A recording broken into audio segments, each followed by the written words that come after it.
ॐ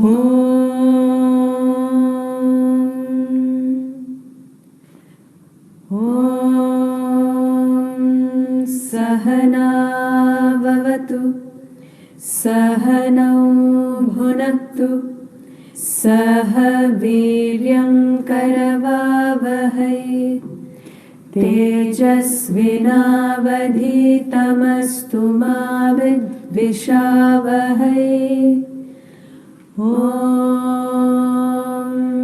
शान्ति शान्ति शान्तिः.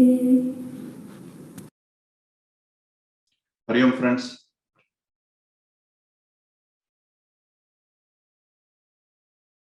The topic for today is aging, a myth. So we are not going to talk about aging. There is nothing pertaining to aging we are going to study today. The whole focus is on understanding this word myth. English is a borrowed language in the sense it has borrowed terms and phrases from many languages. Innumerable words in English have been borrowed from Sanskrit. The Sanskrit word mithya has become myth. The Sanskrit word kalachar has become culture. The Sanskrit word man has become man. If I give 5 more, it will become a Sanskrit class.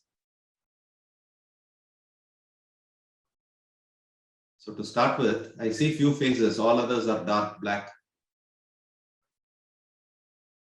It's an opportunity to show your face to the entire world. Switch on your camera so that we can see who are all there, whether you are in waking state or deep sleep state.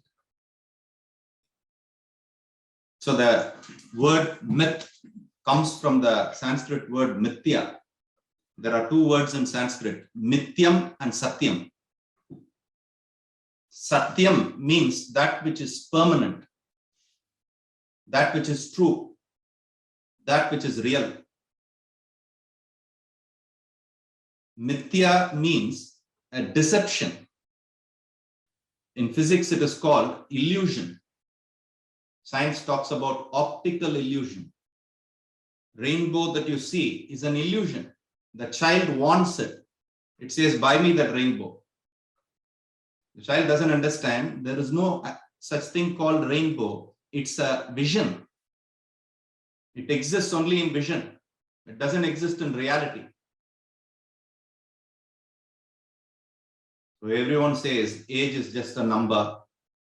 All this aging is myth. One coronavirus has settled all this talk. Everyone is afraid of death now, even after 2 shots. So what is myth? In order to understand what is myth, we have to understand what is satyam. The whole focus is on understanding what is satyam. When someone has a fear, there are 2 ways of eliminating fear. Raghu, your daughter Bhumi runs into the garden late in the evening, comes back and says, Dad, Dad, Dad, there is a ghost, there is a ghost, there is a ghost. What can you do? You just open the window and see that there is no ghost there. There is actually a pole, a new pole that was constructed for whatever reason. And the shadow of the pole, because of the light from the neighbor's garden, is falling. You understand? And the pole is so big. So the shadow of the pole looks like a demon, looks like a ghost. So the child comes home and says, there's a ghost, there's a ghost, there's a ghost. Now, Raghu, you should not start a lecture on optical illusion. Come up, beta, I'll teach you physics. You know illusion, you know optical illusion, you know the shadow, you know the light, how it works. It will not help the child. So what you quickly do is, yes, even when I was a child, the ghost came. So how did you deal with it? My mother gave me a vibhuti. Just wear the vibhuti and sleep. The ghost will not trouble you. That night the child will sleep. This is called cheating. 6-year-old child you can cheat. 60 years you can't be getting cheated like this. We have to understand what is Satyam, what is Mithyam. There is no ghost there.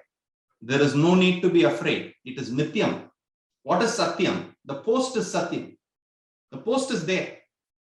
The light behind the post is Satyam. So what is the post which casts itself as the shadow demon, shadow ghost, and the source of it being the light? If you understand all three, fear is gone permanently. You understand? Not only fear is gone in you, you can help anyone get out of that fear. But this vibhuti will work only for few people. If a Muslim is afraid and you say, vibhuti I will give you, it will go into a different dimension. One person says, wear a thread around your hand, everything will be all right. Another person says, forget it, take a shot and sleep. Everything will be no ghost, no nothing. It's only your wife, man. As usual, just take a shot of whiskey and sleep. Different solutions are given without analyzing the root of the problem. So today we are going to try and understand the root of all human problems. Not aging, not just body focus, not discrimination, not mental health. What is the root of all human suffering? Once you focus on that root and eliminate it from the root, all sufferings disappear. You become a pillar of strength to yourself and to the world around. So, aging, a myth, is the topic. Remember these three. Age is your social lifespan pertaining to the body. What is age? Age means you are declaring your social lifespan relating to your body. I am 35, I am 40, I am 65, I am 82. This number, what does it denote? The number of years that have passed after you exited your mummy's tummy. That's all. Mother's womb. It doesn't include the 10 months that you hibernated inside the womb. It doesn't include the innumerable time that you were carried in the body of the father as the seed. It doesn't include the time that that seed seated as the nourishment in the plants and vegetables that your father ate. You are only declaring that 82, 42, number of years that have lapsed after you exited the womb. This has got nothing to do with you. It is a social reference. Age is your lifespan pertaining to the body. Aging is a conditioning, a notion pertaining to the mind. Our guru is 94. Because of COVID, there are no sports in the ashram, or else he plays cricket. He drives the car himself between Pune and Mumbai. 94. Some of us who are 35, 40 already feel like half the body is in graveyard. Have you booked for Vedanta course? No. I booked for my funeral home. That is booked. Half the life is already gone into the funeral home. And a new funeral home has come, you cancel there and book here. So a 40-year-old can feel that he or she is aged, and a 100-year-old person need not identify with that aging. So aging is a notional, conditional idea. It is your mind that puts that condition. Everyone talks about it, but how to get over this conditioning is not easy. Age is your social lifespan pertaining to the body. Aging is a conditioning pertaining to the mind. Ageless, immortal is your Atman, your real self. There are three components in every human being: the body, mind, and the self, Atman. This Atman is called as Father in heaven in Christian faith, Allah in Islamic faith, Shunya in Buddhism, paradise gained in the works of John Milton, the land of honey and milk when it comes to the Old Testament. What is the land of honey and milk? I am a vegan. Honey is okay. And even honey is not okay. It comes from beings. I am a vegan, so I don't relate to Judaism. What is that land of honey and milk? What is that kingdom of heaven within you? What is that Allah? And what is jihad? Jihad means the sacred battle you fight through your body, your mind to reach the self. Fight that battle, Arjuna. Krishna tells in the Gita. Don't fight this battle with the sword. Fight that battle with your mind, for which you need this wisdom, he says. So how will we fight this battle? The first point is to understand how the human personality works. Human personality works in the form of a pyramid. At the bottommost aspect is the physical body. The bottommost layer is the physical body. And what is the nature of physical body? The physical body goes through what is called as 5 metamorphic changes. This is not medical definition. I don't know how it is defined in medicine. This is defined in the Yoga Shastras, Yoga Sutras, in the Vedas. Your body is a constant change going through these 5 stages in life: birth, growth, disease, decay, death. In fact, decay, disease, and death. Birth, growth, decay, disease, and death. A vegetable also goes through the 5 stages. A cat or a rat also goes through the 5 stages.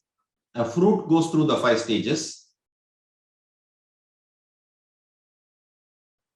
Your body also goes through these 5 stages. What are the 5 stages? Birth, growth, and once the growth segment is over, decay starts. What is the first sign of decay? Gray hair. Instead of understanding it is a sign of decay, organic dying. So we are refusing the natural progress of the body. Whose mother, whose daughter, whose grandmother, we can't differentiate. Clothing is the same, hair color is the same. And how then you can decide? Someone who is more conservative must be the granddaughter. Someone who is very liberal must be the grandmother. Because older you are, younger you try to be. Older you are, younger you try to be. So 5 stages: birth, growth, decay, disease, death. This is the natural progress of the body. So Vedanta doesn't talk about anti-aging. North America, you say anti-aging. Mr. Rajagopal, anti-aging means anti-aging. Anti-aging. What is anti-aging? There can't be anti-aging. It is unnatural. You have to age. This is the natural progression of the body. Anti-aging for a fruit is refrigerator. You put the fruit in the fridge, go to India and come back after 2 years. The fruit is still there waiting for you. Anti-aging. But if you leave that fruit outside, in 2 days it is gone. That is nature. Everything changes in nature. When we don't accept this change, we try to promote a technology that arrests the change and gives a mental deception. Mithya this is. We are ready to get sold with Mithya, not accept the Satya. Satya means the truth. To present yourself in a society, you may use all these cosmetics. That's not a problem. The point is, do you believe that from within, that I have not aged? At what age will you feel that you have aged? The moment you are born, you are aging. Aging is a constant process. You don't age after 60. You don't age after 40. Aging is constant. Age is happening with time. But the worries and concerns of aging is picked up by the mind. So as far as the body is concerned, it goes through these 5 processes: birth, growth, decay, disease, and it perishes. Beautiful plan of nature is this death.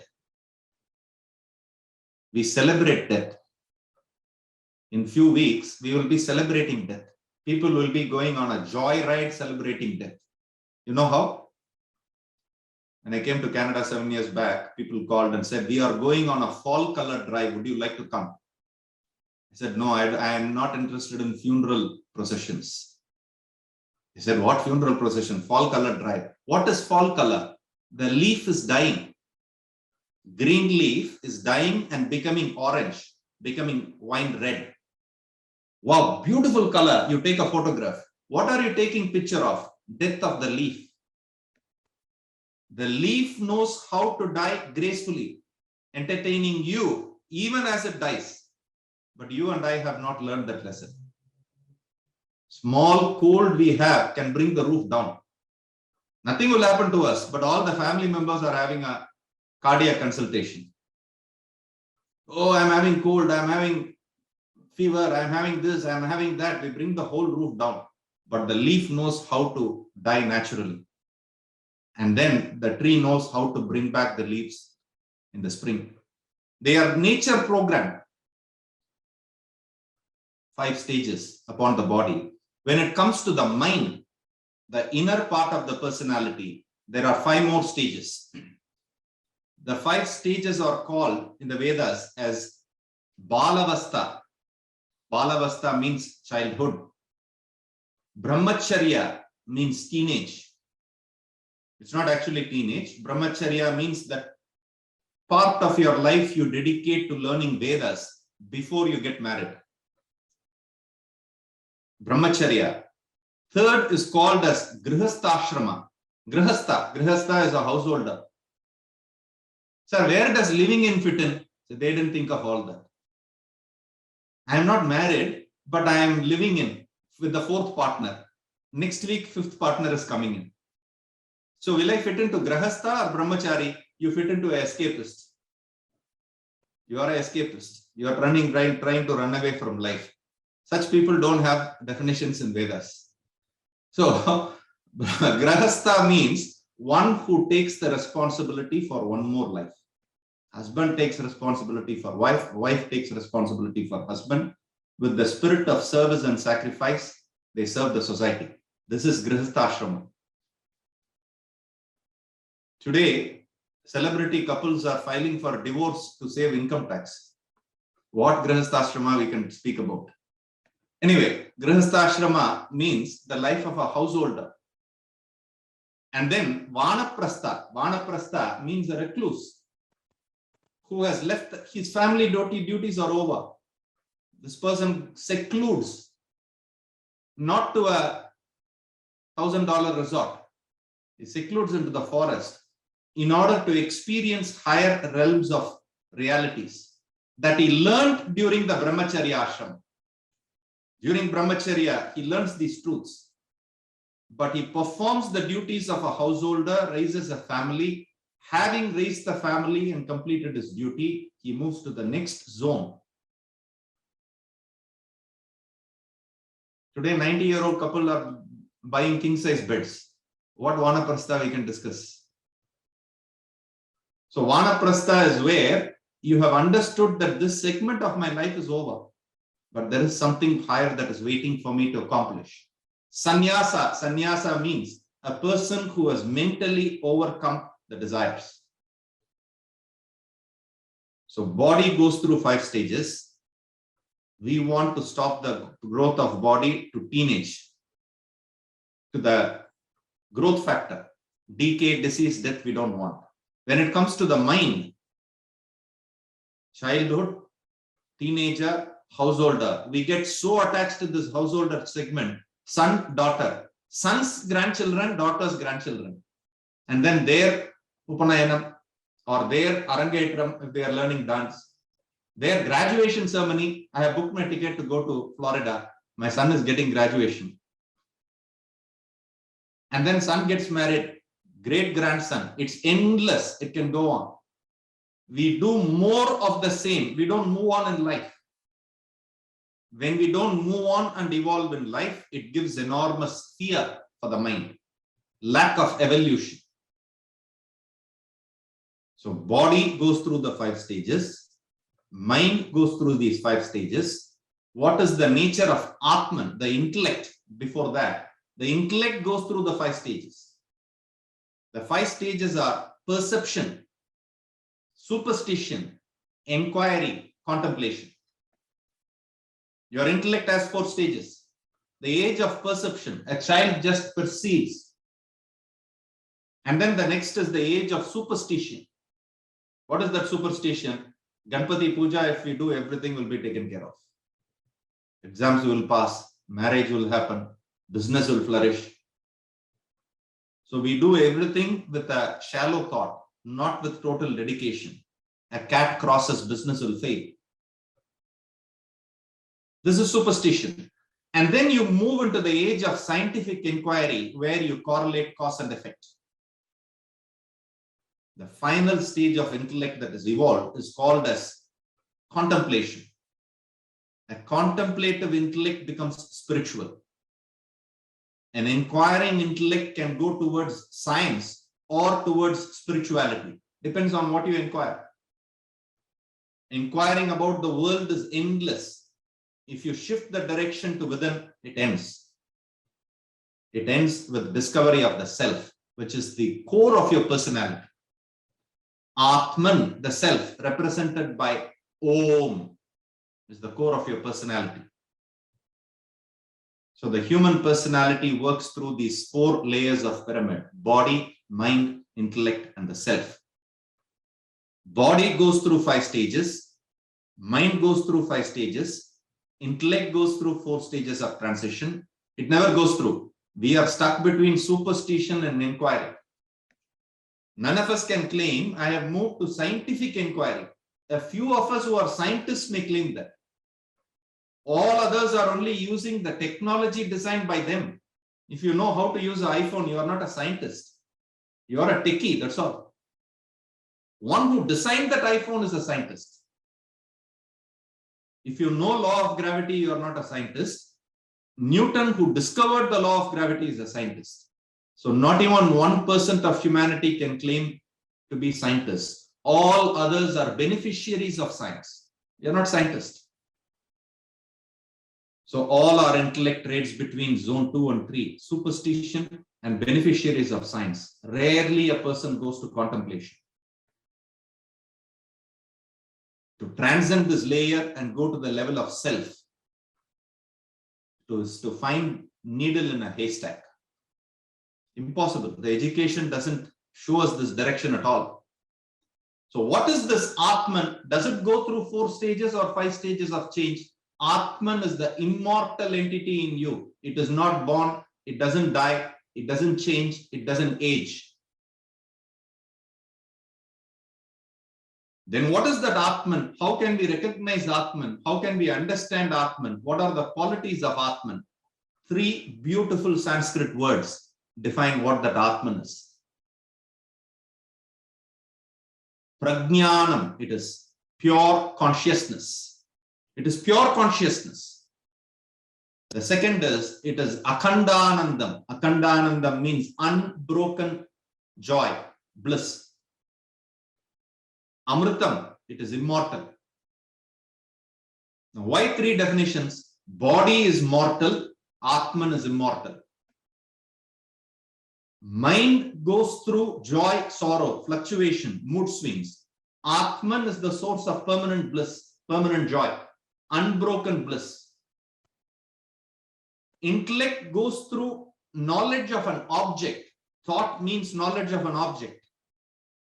The consciousness that makes you aware is Atman, pure consciousness. 3 qualities.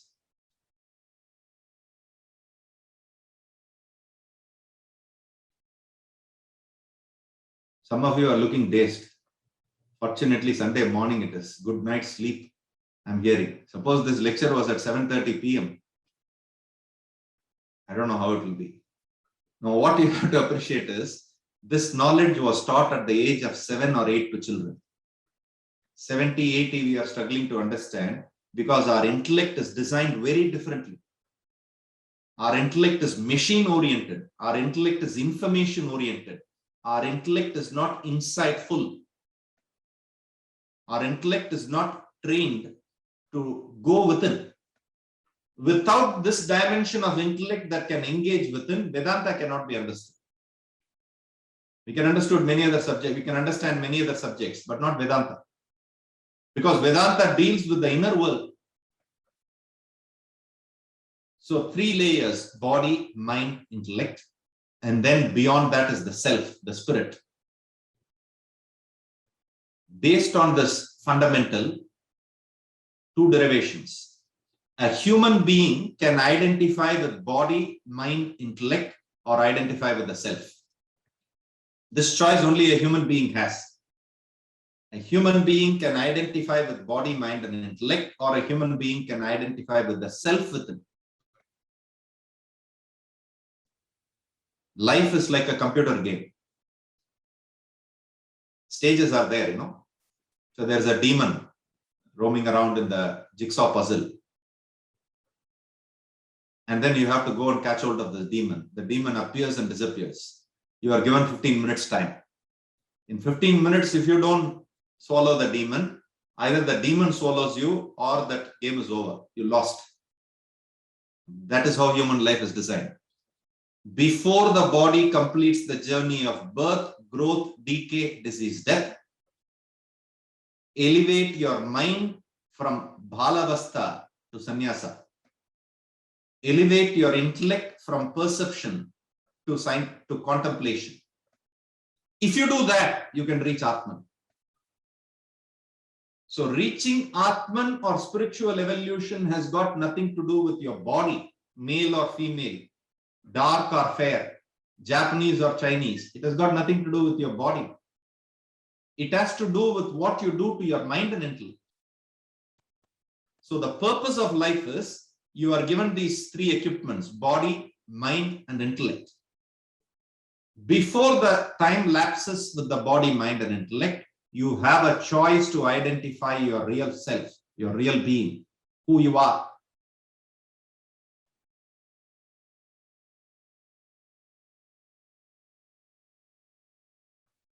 Now, what is happening to us? Are we doing it? What we are doing in life, the principle of life, is covered by a beautiful statement: as you think, so you become. Vedanta says, as you think, so you become. You go every day to the temple to pray that your business should grow. You are thinking of business, not of God. Spirituality doesn't grow in you. You will become a desirer of business. You understand? You're thinking about, you're every day going to temple, but you're not thinking of God. You're thinking of business. For that, you are going to God. So as you think, so you will become. You will not become a monk because you go every day. You will only become a greedy entrepreneur because you're craving. As you think, so you become. So a human being has the choice to orient one's thought upon the body, mind, intellect. Claiming of gender as identification with body. Claiming that I'm an angry person, I'm a cool as a cucumber is mind. Claiming that I'm a scientist, I'm a rational person, I'm not a religious person. This is your intellectual identity. Beyond all this is your true identity, that I am, that I, the first person pronoun I. Identifying with the body, mind, and intellect, we generate innumerable desires and chase the world. If you identify more and more with the body, you will want pleasures for the body, avoid pain. If you identify with the mind, emotions, attachment. If you identify with the intellect, constantly reading articles after articles, books after books, intellectual obesity. If you eat more, you become obese. If you keep on reading without digesting, without understanding, you become intellectually obese. Understand, Babu? Intellectual obesity. A person knows a lot, cross references here, there, but life is not moving an inch. Vedas give the example of centipede. Centipede, you know the insect, right? 100 legs it has. But the centipede cannot march with a leopard or a rabbit. It moves so slowly. Morning, you see it in front of you. Evening, if you come back, it has moved just 4 inches. 100 legs it has, but it can't move.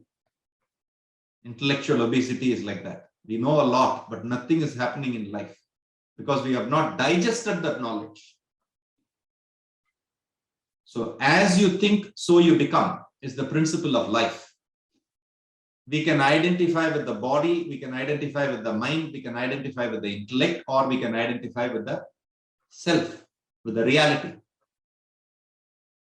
Your lifestyle, when you identify with body, mind, and intellect, is called as the lifestyle of avidya. Just note the word for now. I'll explain what it is.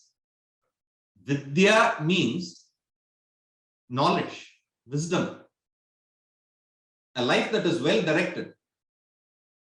Vidya has got nothing to do with your scholastic education. You could be a doctorate in philosophy, zero Vidya. You could be an illiterate gardener, profound like Kabir, like Surdas, like Tukaram, like William Shakespeare, profound in knowledge. Shakespeare could not pay his rent, you know that, right? His landlord threw him out in the streets. In the street, he wrote another play. That's all he can do. Brilliant intellect, zero productivity in terms of work. They were not bothered about all this. He was not a doctorate in philosophy, no nothing. Kabir, Dohe we are singing. Did he go to Harvard Business School? No. So this knowledge which is insightful about life is called as Vidya. Then what is MBA? What is CA? What is all the education that we are gaining today? It is called as Siksha. Siksha is that which will help you make a living, pay your bills, settle mortgages, but it will not elevate you in life. Vidya elevates you as a human being and takes care of Siksha also. So avidya lifestyle means when you lack this knowledge, you think you are this body, you are this bundle of thoughts, which is happening to all of us. I am Rangarajan, we say. We have a program, Satsanga for youngsters. First class, I told them, don't say I am Ishana, say my name is Ishana. Till now, whenever they speak, they use that word. My name is Sudhakar. They don't say I am Sudhakar. You are not Sudhakar. Your name is Sudhakar. You are not Vijay. Your name is Vijay. You are not Sandhya. Your name is Sandhya. Name is just a label. Find out who you are. So when you launch into finding your real identity, you are shifting your focus from Vidya, Avidya to Vidya. Two lifestyles only for a human being. Plants and animals live in darkness. There is no education. There is no evolution. A human being alone can educate oneself and evolve. So when we get stuck with Avidya lifestyle, what happens? We're going to see that. Vidya is very easy because none of us are there. We will cover that also. But what is happening to us? One person has mood swings, one person has depression, one person has insomnia, one person has bipolar, one person is concerned about aging, the other person is concerned about weird things. Claustrophobic. Going into an MRI machine. Claustrophobic, claustrophobic, claustrophobic. The machine should be afraid of taking you in. Claustrophobia, claustrophobia, claustrophobia. And if you go to a psychiatrist, claustrophobic, he has a different medicine. Bipolar, he has a different medicine. Mood swings, he has a different medicine. Suicidal tendencies, he has a different medicine. Wanting to kill others, there is a different therapy. Vedanta says, do all that, but go to the bottom line of all. The bottom line of all is your mind. You have left your mind crying for a very long time. Your mind is in a zone of darkness, avidya. Especially in the last 300 years. All the education is geared toward industry, not towards the individual. 300 years, you are made into a doctor or a lawyer or a scientist or a techie to serve the world. But who are you and what are you as a human being? What is your purpose of birth? No education teaches. Completely wiped out. Why? Because then only a human being can be made into a machine. Machines work and depreciate. Machines never are happy. Machines can work and depreciate. When they depreciate, they are replaced. This is what is happening in human life. We work, we depreciate, and we are replaced mercilessly. Then the emotion in us cries, no one takes care of me. No one understands the sacrifices I've made for the family. The whole thing is because of avidya lifestyle.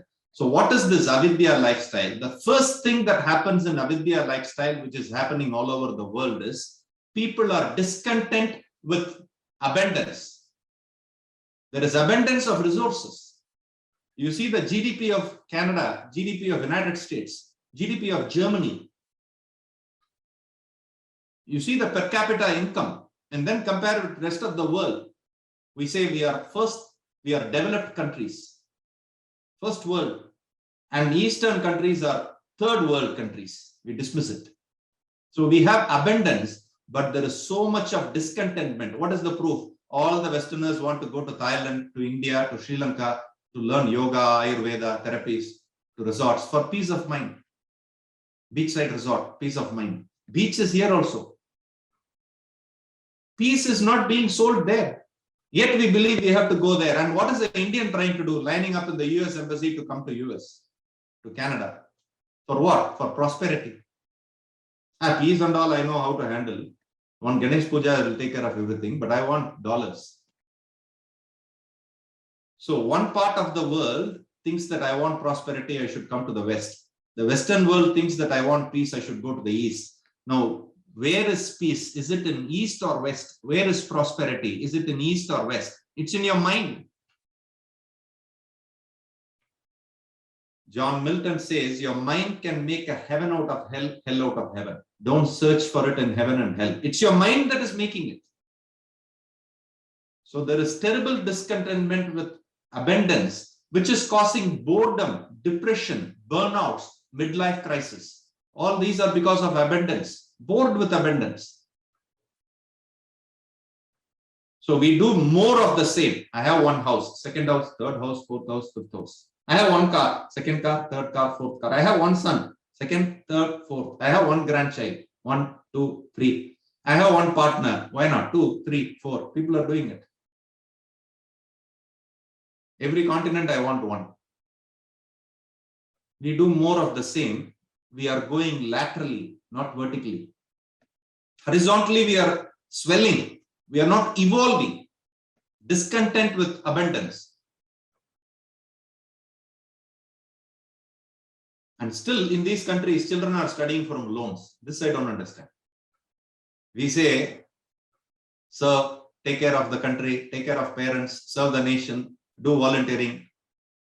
From 10th standard, their worry is who will give my loan, who will fund my education. Before they gain education, they have to think of repaying that loan. You made the child indebted at a very pure, fertile age. How will that child ever think of repaying something to the society? It has to only repay to the bank.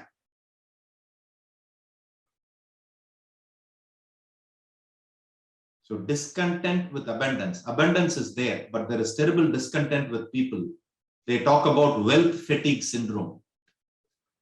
Wealthier you are, there is a fatigue. You can't relate to others. You have everything. Shopping malls are flourishing, but inside is vacuum. This is what science journals are saying, not Vedanta. Discontent with abundance. The second is an insatiable urge in the senses. The senses are insatiable. The tongue will never say, I had enough of this food. I don't want any more. Let me do something better in life. The 5 senses or 5 shoppers in us. Insatiable. Not only they are insatiable, technology inflames them. Even to sell a cricket bat, you need a Bollywood or a Hollywood superstar to come and hold the bat. Rahul Dravid holds the bat, who will buy? A model, supermodel has to come and hold the bat and play a drive. He doesn't even know what the cricket bat is. So inflamed senses. So when you are watching cricket, you are not thinking of cricket, you are thinking of that supermodel. Mind is already corrupted. So not only the senses are demanding and restless, agitated in us, we inflame it, spice it up. We put Punjabi garam masala into the senses and spice it up. And the senses become indulgent. What is that indulgence? After 45, 50, nature has programmed your senses for a cutoff. You understand? That is the reason, scientific reason why they chose when people got married, they said there should be an age difference between man and the lady. 5 years, 6 years, 10 years, even 12 years chalega, they say. Why? Because the feminine body has a cutoff stage at a particular age. The masculine body can go on for a longer time, demanding. The procreative urge lasts for a longer time. But even there, the physical incapacity, they said after a while, don't eat these foods. Why? It will inflame your senses. It's unnatural. After 55. No, not only we eat all types of food, we go and buy medicines that stimulate your senses. You understand? 75, 80, we want the senses to be stimulated. Not spiritual stimulation, sensual stimulation we want. And those are the drugs that are selling at high price. Now, Vedanta book is very, very expensive. $20 expensive. That drug you will buy for $5,000. Stimulate the senses. So the second part is what happens to the senses, because of which there are addictions. Mind gets distracted. Substance abuse, we say. Disorientation. All this is because uncontrolled senses. The next aspect is the most pathetic, where the mind becomes restless and extroverted. The mind becomes extroverted, constantly runs into the world. So what causes aging? What causes this feeling that life is coming to an end? Worries of past, anxieties of future. Constantly worried about our past.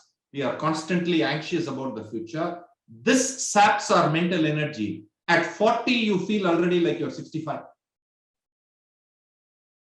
Those who know how to control their mind at 95, they will not feel like 65. They will feel like 95 only.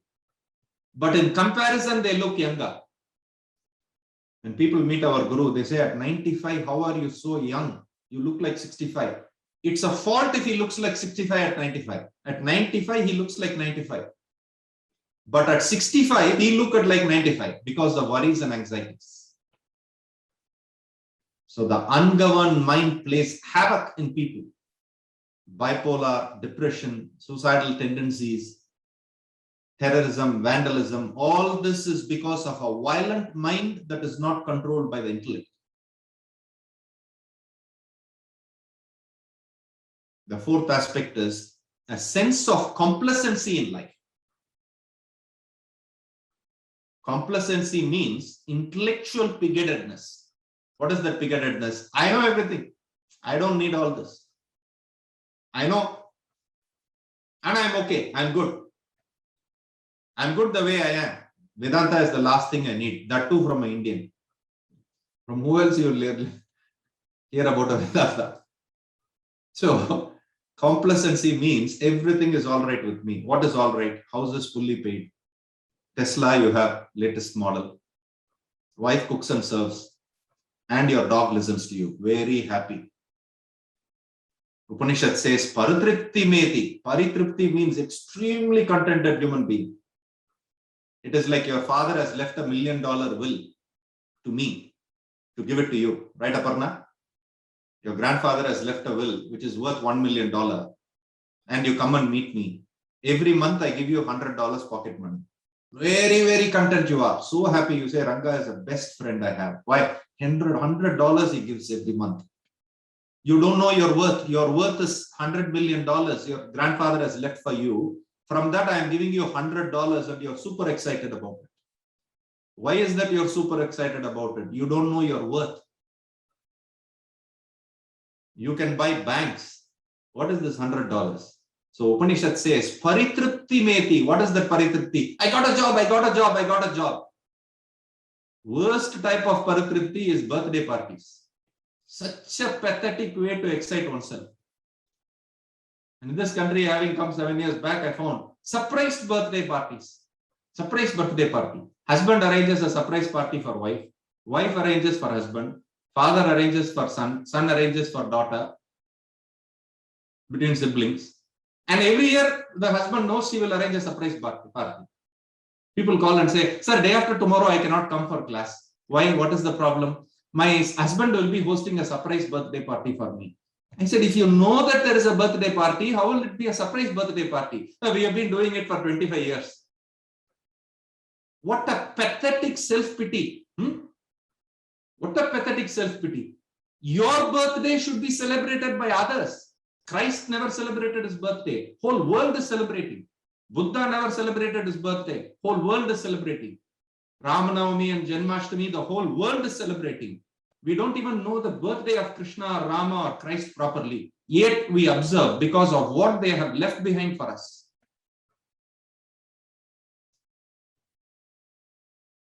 Death day should be celebrated, not birthday. Actually, I'll explain why. It's exactly like a child that is born in a prison. Imagine a prison where husband and wife can stay together. They produce a child.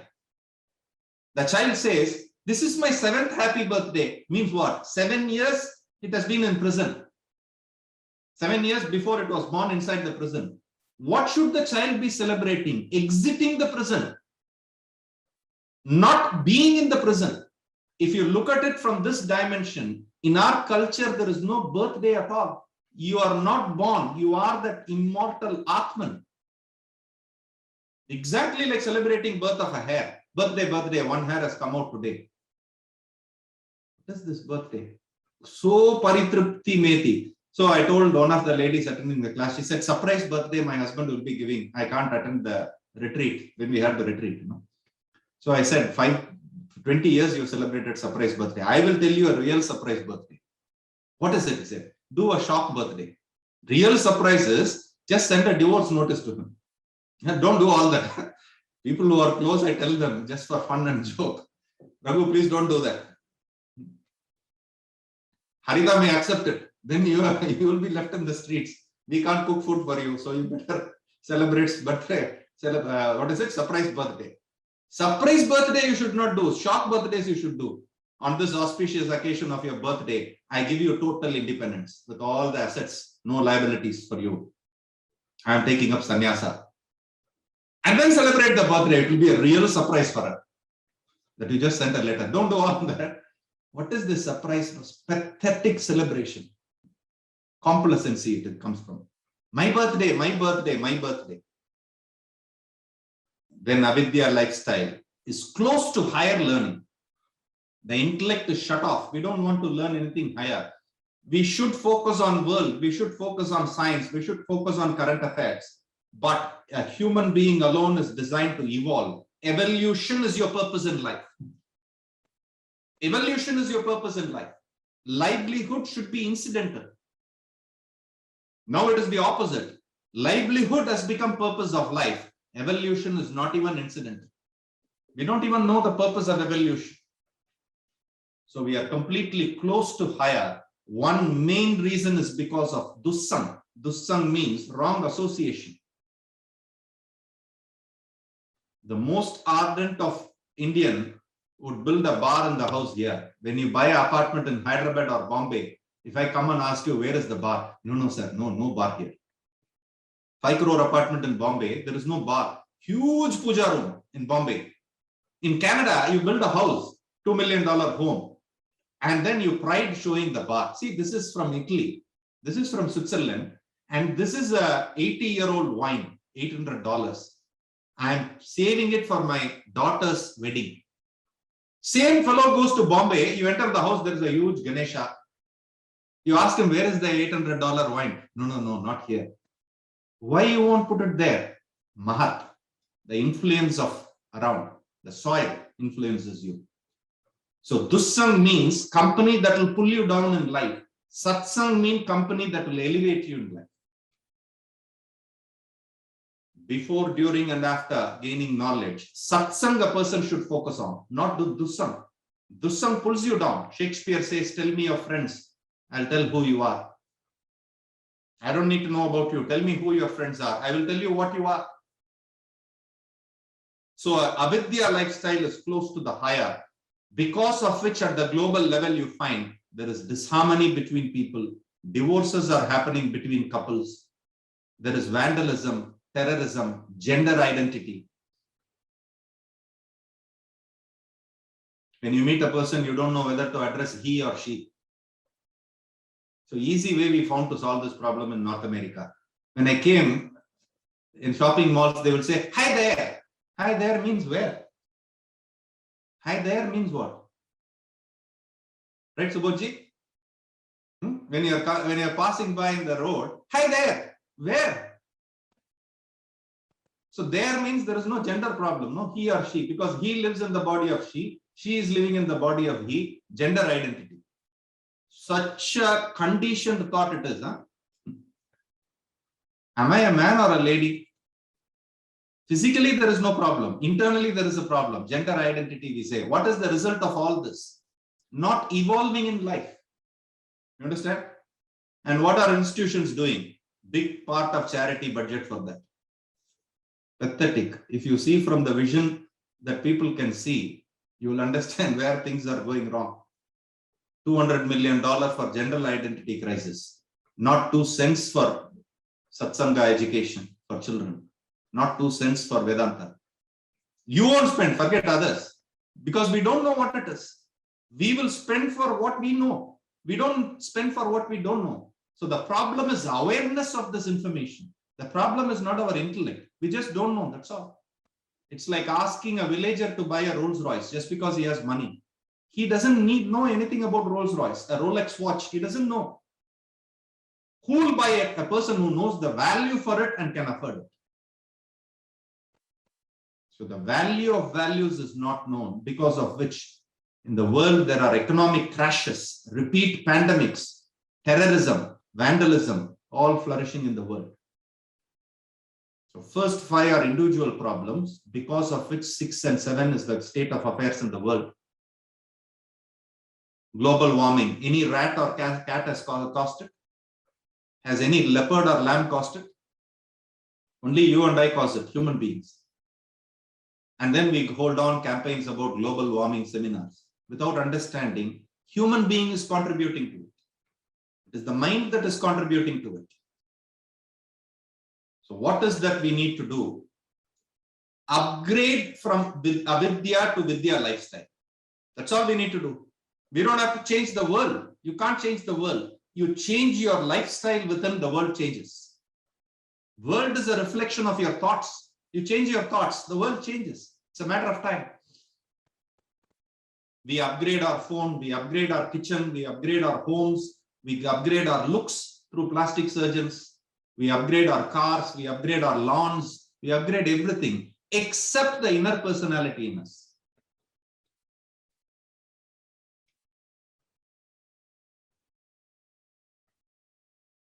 Someone whom I met here in Canada in some gathering, I was sitting at the table and I asked them, what do you do? She said, I'm an interior designer. Oh, okay. Then she asked, what do you do? I said, I'm also an interior designer. She looked at my uniform and said, you can't be an interior designer. Chandan, mala, dhoti, kurta. You must be joking. She said, no, I'm really an interior designer. So what designs have you made? I said, I design only my interior. Interior designer means Vedanta designs your interior, your mind and intellect. I'm talking about that interior. She's thinking that I'm designing homes. I said, no, I have no home to design, first of all. Someone takes pity and says, live here, I'm living. If they withdraw the carpet under the feet, I have to go back.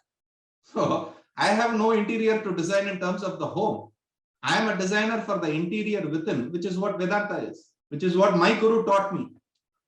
My guru tried to design the interior in me. I am sharing that knowledge with whoever is interested. I'm also an interior designer. After 5 minutes, she got up from the table, went and stood somewhere. She said, I think he is drunk too much. I was not drunk. I told her the truth. Right, Benny? I said, no, I am not drunk. I'm telling you the truth. No, enough. Don't drink more, she said. So Vedanta is an interior designer for your life. Upgrade your life with this knowledge. How do you upgrade? Just 4 things you have to do. The first is to recognize what is called as dharma. Dharma means the education on life and living. The word dharma means education on life and living. When you educate yourself about life and living, your intellect understands what is right, what is wrong. The common question people ask is, why me? When you get a beautiful partner or a handsome partner, you don't ask why me. When you get a cooperative partner, you don't ask why me. When you give birth to children with faculties fully alive, you don't ask why me. When you get COVID, you ask why me. When your car is scratched, you say why me. It always happens to me. Dharma explains it. Dharma says it is not happening because of fate or luck. In your life, at one time you are a karta, the other time you are a bhokta. Karta means actor, bhokta means enjoyer. Who is the karta in all of you? The one who went to school and university is the karta. The one who went to the school and university is the karta, who went through sacrifices of teenage dissipations and focused on studying. You joined a medical college, you joined an engineering university, you joined the accounting institution, and you went through all the challenges of training under a person, taking all the insults, going through all that, not getting distracted in your teenage. That is the karta. Now, who is the bhokta? Today you are well set in life. Beautiful practice, 3 homes, mortgages fully paid. You have bought 1 home for your son, 1 home for your daughter, and you bought an apartment for your granddaughter also. Who is the enjoyer of all this? The karta at the age of 20. So at every point of time, you are karta, the chooser, the actor, bhokta, the enjoyer, the experiencer. When you are not able to connect the bhokta with the karta, the enjoyer with the doer, you ask this question, why me? Innumerable actions we have done. So Dharma says that there is something called as law of karma. The law functions. There is no unattended debit or credit in life. When you understand this knowledge, the second thing that kicks into your life is you regulate your actions. You perform what is called as karma. You understand your obligations that are aligned to your swabhava. Swabhava means nature. My nature is to be a mathematician. My nature is to be a musician. My nature is to be a Vedanta student. You align your karma according to it. You don't look at another and say, I want to become a successful doctor like him. He is successful because that is his swabhava.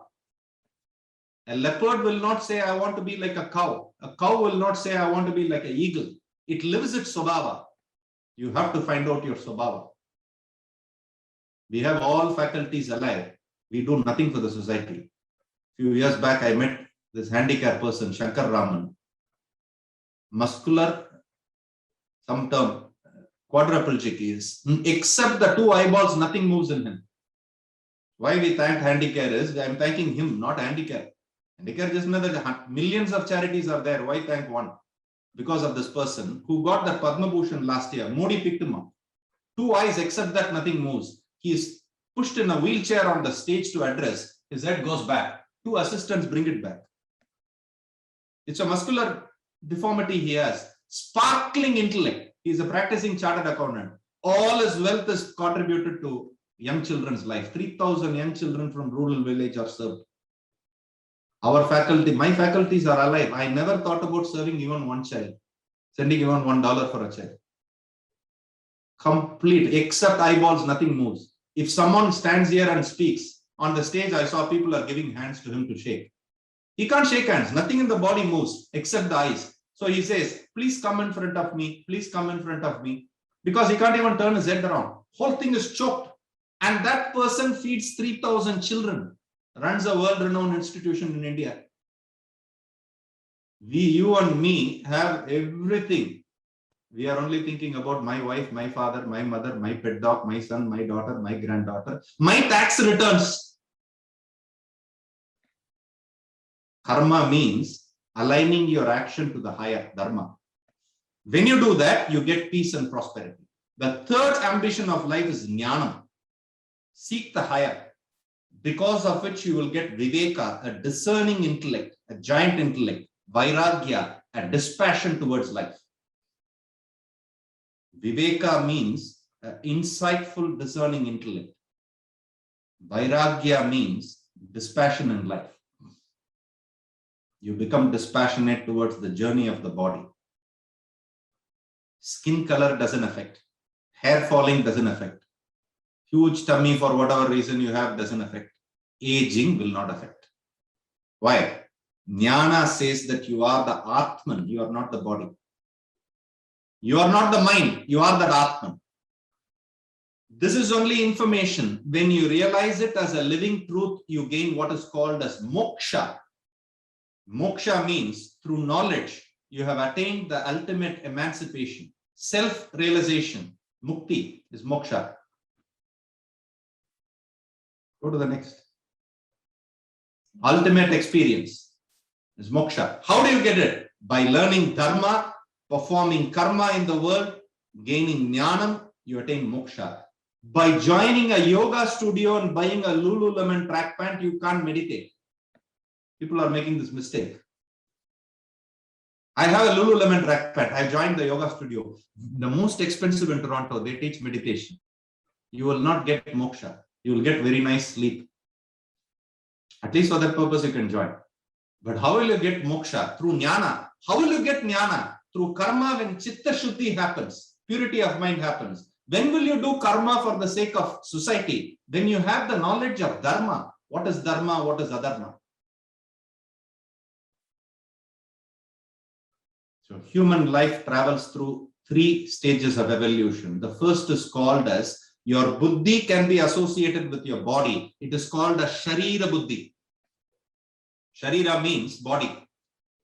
Your intellect tells, I am the body, which is a wrong identification. Default, we identify with the body. When you study Vedanta, Vedanta tells you, you are not the body, body is yours.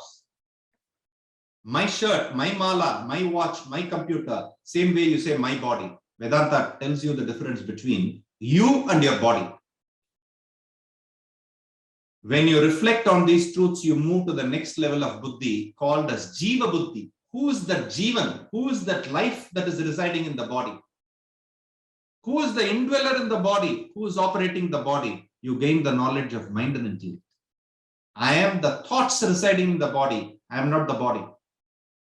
Still, if you process this exploration and knowledge, you will attain what is called as Atma Buddhi.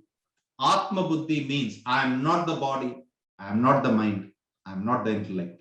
I am that Atman, the self. At this stage, you contemplate, meditate, and merge with the self. People who are meditating and doing yoga are becoming more and more body conscious. They're becoming conscious of the body. The purpose of yogasana is to tell you you are not the body, to elevate you of body consciousness. So the Gita says, someone who is stuck with Sharira Buddhi, Atma Jnana Vimudatma is. Beautiful title it gives. Atma Jnana Vimudatma. Vimudatma means deluded, very well deluded person. Of what? Not of chemistry, physics. Atma Jnana. He has no Atma Jnana. He deludes and misperceives himself to be the body. If you dwell at the level of mind and intellect, what happens? Muda Janmani Janmani, he says. The deluded person, birth after birth, death after rebirth, goes on the cycle. If you gain the Atma Buddhi through the knowledge, what happens? Shivoham, Shivoham. Aham Brahmasmi is the claim of Vedas. I am that Brahman. I am that Atman, the consciousness that plays through the intellect, mind, and body. I am not the body. After you realize it, whether it is 42 or 82 or 102, what does it matter to you? Whether your shadow is long or short, whether your shadow falls in a temple or a gutter, what difference does it make? It is shadow. In that way, the Satyam is realized upon the self. The experiences of the body, mind, and intellect has turned mithya to that person. This is the potential of a human being. How can we get the knowledge of Dharma? Vedanta is the knowledge of the Dharma. Vedanta is the knowledge that makes you do karma. Vedanta is the Jnanam. Vedanta is the path to moksha. And what is Vedanta? Just 3 things it talks about. Vedanta deals with nature and composition of an individual. Vedanta deals with nature of world, how to relate with it. Vedanta deals with the nature of reality, what is called as God. 3 subjects. Beauty is, beyond these 3, nothing is there to learn. Nature of human being and composition. Body, mind, and intellect is your composition. Sattva, Rajas, Tamas is your nature. Second is nature of world and how to relate. Don't blame the world endlessly. You have produced a world. The world is what it is. How to relate with the world in such a way that you can enjoy peace and bliss, not get stressed in life. It teaches. And then the reality beyond the individual and the world, which is the Atman, the self. Father in heaven in Christian faith, Allah in Islam, Shunya in Buddhism, paradise gained in the works of Milton, God in English, Brahman in Vedantic literatures. Aging is just one problem. Innumerable problems are there which cannot be solved because the root of it remains unknown to us. This knowledge will make you aware of its root. You eliminate the root, everything disappears for good. Or else you solve one, the other picks up. Aging concern, someone cures you. Insomnia, they can't cure. Insomnia, someone cures you. Obsession with the body focus, they cannot cure. Body focus, someone cures. Claustrophobic, we cannot cure. What all problems we have? All acquired because of avidya lifestyle. Shift to the vidya lifestyle. How to shift? What are the books that you can study? Someone will take you through it. Now, just remain logged in for a few more minutes.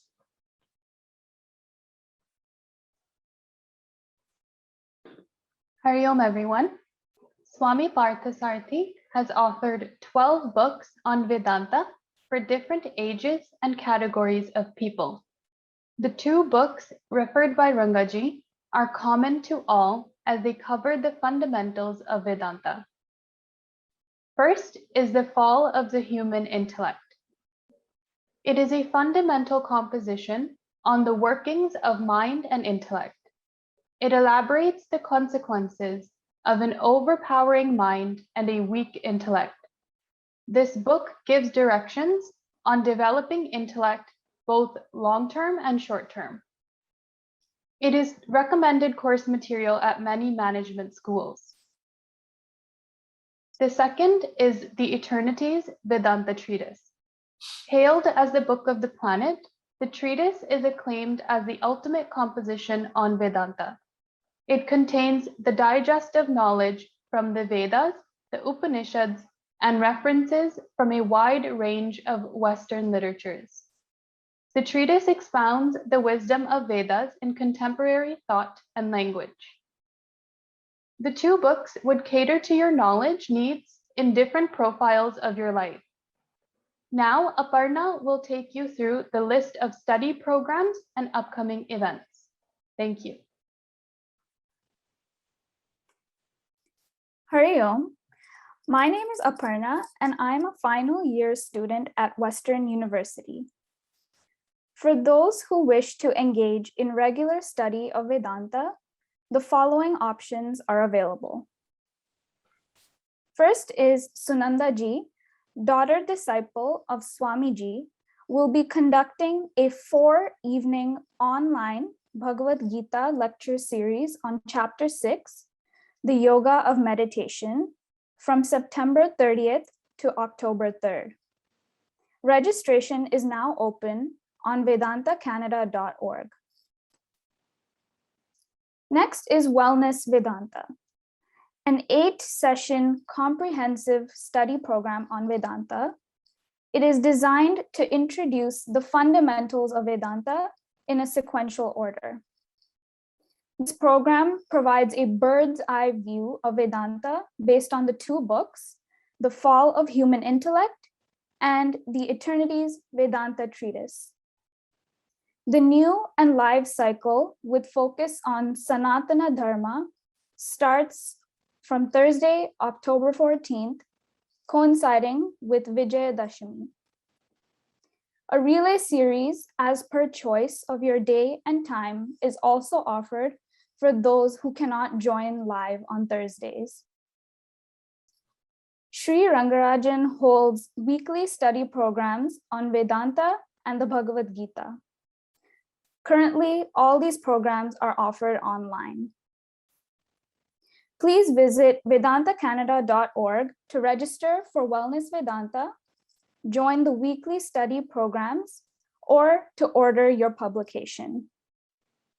You will also get an email and a WhatsApp link to these events shortly. We thank the directors of Handicare International for co-promoting this event through their holistic wellness program. Vedanta Canada is a registered Canadian charity. We welcome each one of you to join us to promote and facilitate Vedanta further by donating liberally to the foundation.